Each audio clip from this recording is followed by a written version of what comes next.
Hi, it's Alexander. Today on the Briseman Cryptocurrency Literacy Course Level 1, Step 2, we are going to go through something that is near and dear to my heart and that I think that people should really understand, and that is the relationship in between values, supply, burns, and what is tokenomics.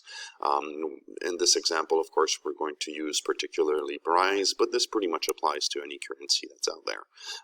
So first of all, we have to understand what the circulating supply is, all right? Because you have the total supply and you have the circulating supply. So what could have taken coins out of the total supply? Burns. So where do I see the burns? And this is something, right? Sometimes people say, well, is the information verified on CoinMarketCap or CoinGecko or this and that? You can rely on somebody else to do the verifications for you. It's like audits, you know, like I can understand auditing the smart contract per se, but that's pretty, you know, basic stuff. In terms of auditing, you can do these things yourself. You can go on, we had seen what the Blockchain Explorer is. So in this case, we have BSC scan. We're going to search for BitGert Brise. And when we find BitGert Brise, we're going to see, first of all, the total supply. So you can see 1 quadrillion. You have the different holders, so they're almost we're almost at 160,000 here, and the total transfers that have been done. You have all the official information, the contract address if you want to add the token somewhere, the decimals, the official website, and all, you know, all the official information. So if you're looking to go on Telegram, on Twitter, get the information from verified sources. So the you know, the token's official website, the scan is a good place, because there are a lot of fake websites out there and fake Telegram channels, and it's really incumbent upon you to you know, do your proper verifications and get the proper information. Decentralized finance is wonderful, but it puts the onus on you to do your own research and make sure that you're doing the proper things. I can never say that enough. So to get back to supply, so I have my total supply, which was minted at the original, you know, when the coin was minted, and then I want to know what's circulating. Well, I'm going to look at the burn wallet. Okay, so the burn wallet is the null address here, and you can see that there's 572 trillion coins in the burn wallet. So that's 57% of supply. So that means that there's going to be, you know, 42 something percent circulating. So that's going to be 427 trillion coins that are circulating right now. So if I want to know what the price of the token is, I'm going to take the market cap and I'm going to divide it by the circulating supply. Okay, and so that's going to give me the price. But price is not value in this equation. Okay, it's just a number that comes out from what the value is divided by how many people get to share in that value. So it's not indicative of whether it's a good coin or a bad coin or this and that. If the circulating supply was lower, then you would have less coin. You would have been able to buy into less coins, and there's a whole marketing apparatus out there that exists, because it's very easy for us to believe that, you know, well, if I just hold on to my coins, you know, they burn the rest, I'm going to be okay. But that's not how it works. We'll get back to it a little bit later, but that's not how it works, because the supply is circulating. Okay, so all these 427 trillion coins, if I want to see who has them, all the address, you go into holders, and all the holders' addresses are here. So I mean, it's either in the burn wallet, it's either in the contract wallet, and that sells off automatically. In the case of BitGert, it goes to the burns, buybacks, and marketing and staking rewards. We'll get into that next slide.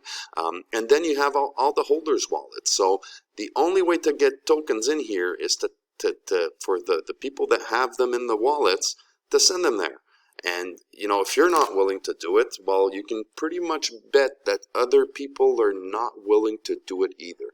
Okay? So there's something to that. We'll get into it a little bit later. I'm getting ahead of myself. So in terms of tokenomics, what is tokenomics? Tokenomics is going to be basically what happens to the coins when you buy and sell them, because you can either have no tax, all right, so, or you can have a tax. So very often the tokens are going to have a tax. It's going to be applied to buy, sells, and or transfers. Sometimes the buy tax is lower than the sell tax. Sometimes there's no tax on the transfers. You have to really look at every coin. Every token is going to be different. These taxes are used in different ways by the projects. You know, they can be used towards research and development, rewards, burns, marketing, because you have to, once again, take into account that you know, the coins are all circulating. So if the developers kept 10% of the circulating supply when they minted the coins, you know, they're not just going to spend all those coins to make everybody else rich and then be left with nothing else. So you do need an influx of extra revenue. That can be done through the products that are brought through on the chain, and that can also be done through the tax. And very often people will have a tax at the beginning, and sometimes it will stay throughout, because that development has to be paid for. And so if you don't want the developers to be dumping their wallets, basically, you know, somebody has to put money in the pot to get stuff going. So when we look at BitGert, Brise, all the BRC20 transactions, because there's no tax on the native chain, but on the Binance Smart Chain, there's a tax for everything except for staking and using the bridge. So out of that, there's a 12% tax. Out of that 12%, it's basically split up into 5% that goes into the burn wallet. There's 4% that goes to BUSD rewards for stakers. Now, we'll get into the financial products and how they're paid for it and this and that, but you have to understand that unless your consensus mechanism calls for people to have staking, where basically it comes out, you know, it's that the rewards come out through the staking mechanism, somebody has to pay for those rewards. So once again, either the devs originally had a wallet dedicated to it, or there's going to be a way to get money inside the rewards wallet, and very often the way that is used is going to be the tax. So if in the case of Brise, 4% is used for to buy BUSD to reward the stakers, and 3% is going to be used for marketing and product development. So if in the case of BitGert, the 12% accumulates into a contract, right? We saw earlier that big address here, and when that reaches 30 billion coins, it sells. And so if it was worth $120,000, 40,000 would go to the BUSD rewards, which is going to be split in between the people that are staking. 30,000 is going to go to marketing and product development, and $50,000 is going to go to the burns.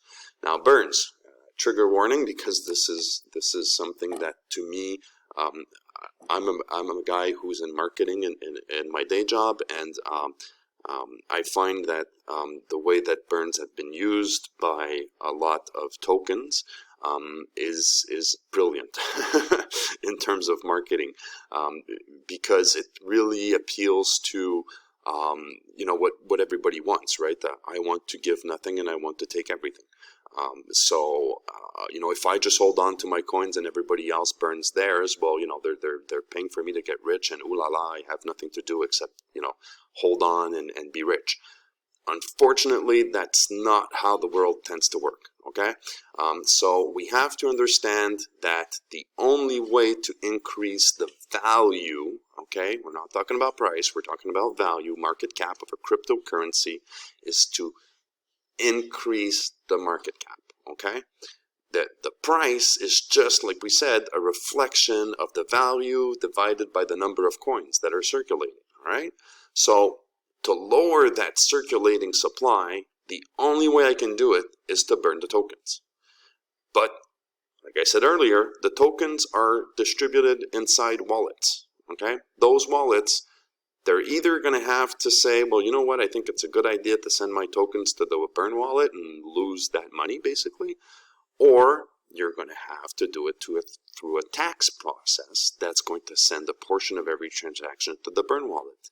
But in both cases, the coins that are sent to the burn wallet are deducted from the circulating supply and their value from the market cap. All right, so there's no magic thing going on here. Somebody is losing money somewhere, and this is the important part, you can't add value fundamentally by burning the coins.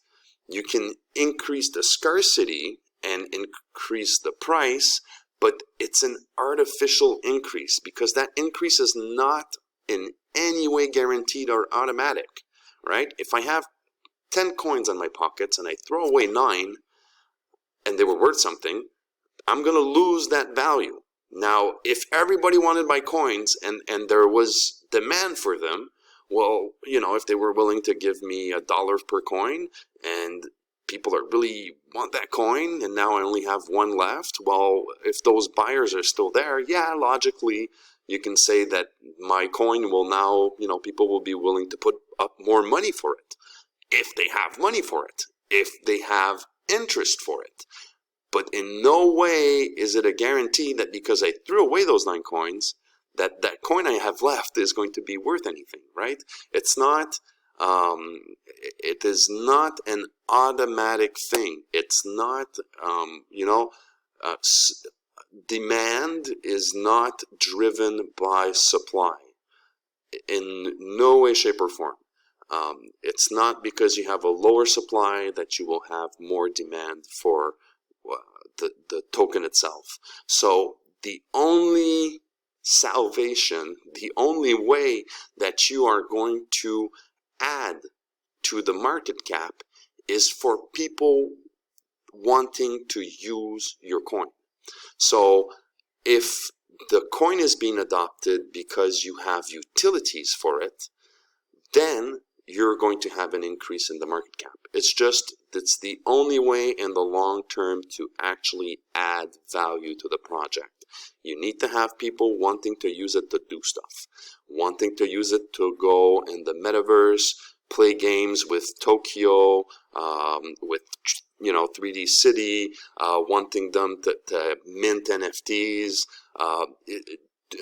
get financial products.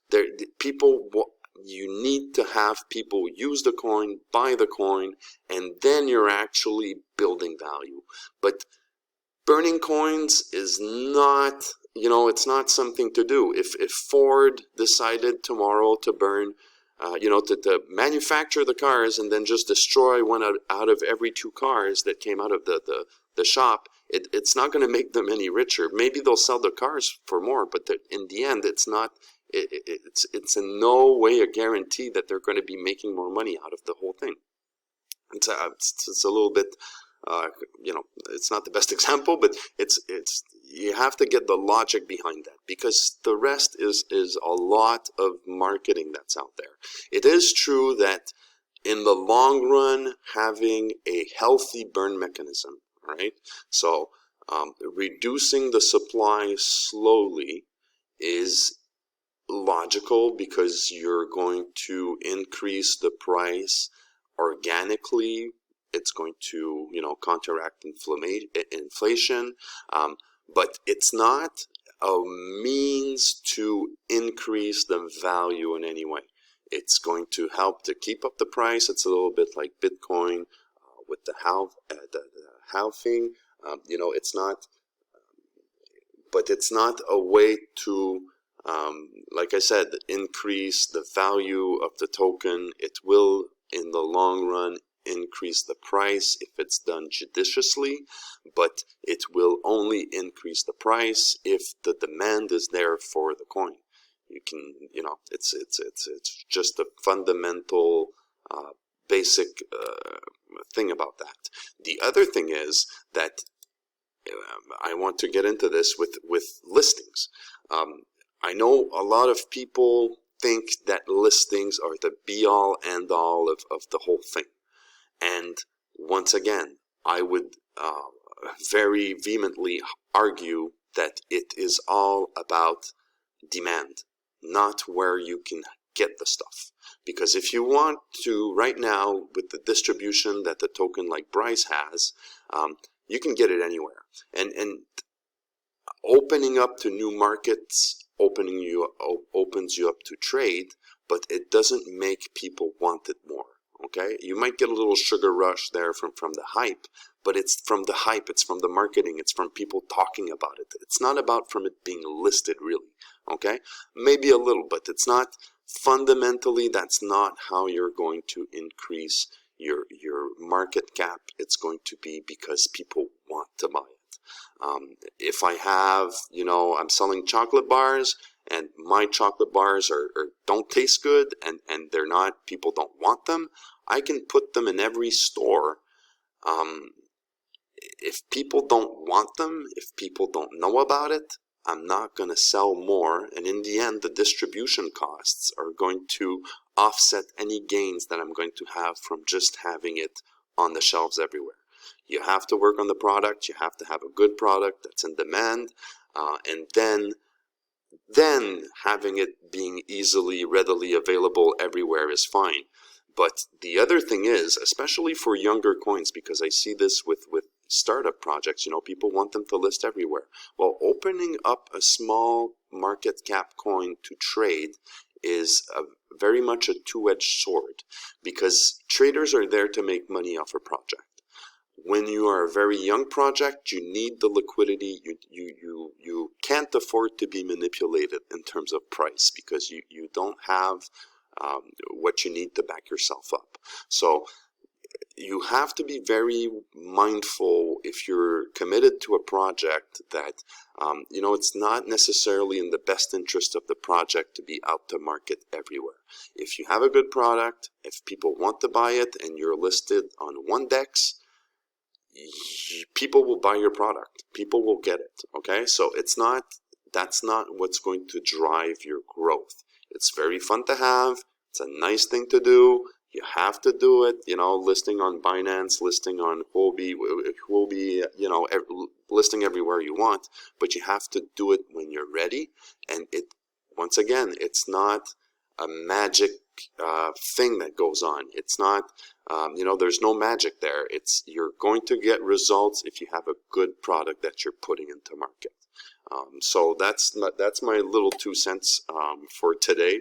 I know that this one was, it's a course, but this one is maybe a little bit more opinionated, and people can argue, either way.